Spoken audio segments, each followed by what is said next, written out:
दोस्तों, जय जोहार। मैं कौशल तिवारी और बिहनिया संध्या में आपका स्वागत है। छत्तीसगढ़ में विधानसभा चुनाव को लेकर नामांकन की प्रक्रिया शुरू हो चुकी है। कांग्रेस प्रत्याशी चयन करने में लगी हुई है, लेकिन कांग्रेस का कोषाध्यक्ष कहां? कांग्रेस का कोषाध्यक्ष मतलब राम गोपाल अग्रवाल कहां है? पिछले 2-2.5 महीनों से वे कार्यालय नहीं आए हैं, घर में हैं नहीं है, इसकी भी खबर नहीं है। पार्टी के किसी भी नेताओं से जब आप पूछेंगे तो उनके पास कोई जवाब नहीं है। दरअसल राम गोपाल अग्रवाल के खिलाफ ईडी पड़ी हुई है और ईडी उनसे 1-2 बार पूछताछ भी कर ली है और अब कहा जा रहा है कि ईडी उन्हें गिरफ्तार करने के लिए खोज रही है और उस गिरफ्तारी से बचने के लिए राम गोपाल अग्रवाल भूमिगत हो गए हैं। कोई कहता है कि विदेश भाग गए हैं, कोई कहता है कि किसी बड़े दमदार व्यक्ति के निवास पर रह रहा है, तो कोई कुछ और।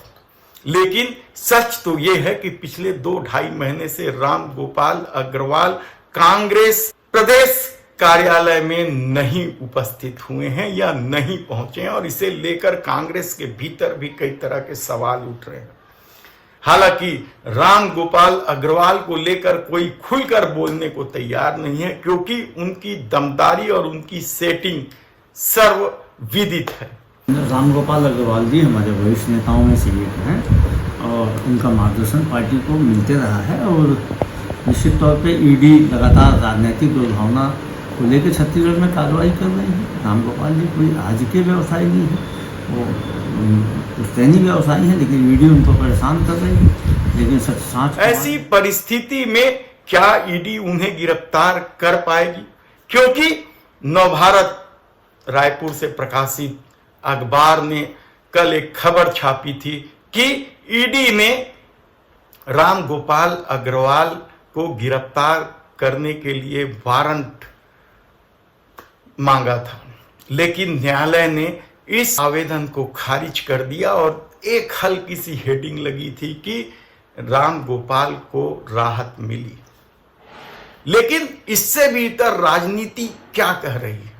अगर कोषाध्यक्ष के कांग्रेस क्या छत्तीसगढ़ का चुनाव लड़ेगा, या राम गोपाल अग्रवाल को बचाने के लिए पूरी कांग्रेस लग गई है और कहीं और से कोषाध्यक्ष का संचालन हो रहा है? कई सारे सवाल आपके मन में उठेंगे, लेकिन सबसे बड़ा सवाल तो आपके मन में यह उठना चाहिए कि मीडिया राम गोपाल अग्रवाल के 2-2.5 महीने कांग्रेस भवन नहीं आने को लेकर किस तरह की खबरें छाप रही है और इससे भी इतर भारतीय जनता पार्टी की क्या भूमिका है। छोटी छोटी सी बात पर भूपेश सरकार को घेरने वाली भारतीय जनता पार्टी राम गोपाल अग्रवाल के मामले में कैसे खामोश है? राजधानी के दमदार माने जाने वाले विधायक बृजमोहन अग्रवाल लगातार भूपेश बघेल पर हमलावर है और उन्हें दोगला तक कह चुके हैं। वह भी राम गोपाल के गायब होने या लापता होने पर सवाल उठाने से क्यों बच रहे हैं? भारतीय जनता पार्टी के प्रदेश अध्यक्ष अरुण साव क्यों खामोश है और पूर्व मुख्यमंत्री डॉक्टर रमन सिंह आखिर क्यों चुप? क्या यह सब मिली भगत है? एक जमाने में नारा लगता था, चोर चोर मौसेरे भाई, और क्या वह नारा राम गोपाल अग्रवाल के मामले में सच साबित हो रहा है? क्योंकि कोयला घोटाला और मनी लॉन्ड्रिंग के मामले में राम गोपाल अग्रवाल ही नहीं फंसे हैं, उनके पुत्र और उनके रिश्तेदार भी फंसे हुए। कई लोगों की गिरफ्तारी हुई है। सूर्यकांत तिवारी, मुख्यमंत्री के सबसे खास अफसर सौम्या चौरसिया, समीर बिश्नोई IAS हैं, कई नाम है, फेरिस्त है।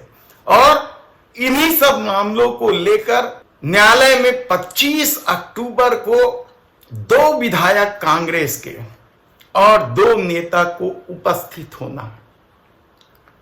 भिलाई के विधायक देवेंद्र यादव और बिलाईगढ़ के विधायक चंद्रदेव राय, इसके अलावा कांग्रेस के जो 2 बड़े नेता हैं उसमें से एक RP सिंह और विनोद तिवारी, इन सबको 25 तारीख को उपस्थित होने कहा गया है और कहा जा रहा है कि यदि वे अग्रिम जमानत नहीं करा पाते हैं तो 25 तारीख को उनका जेल जाना तय है।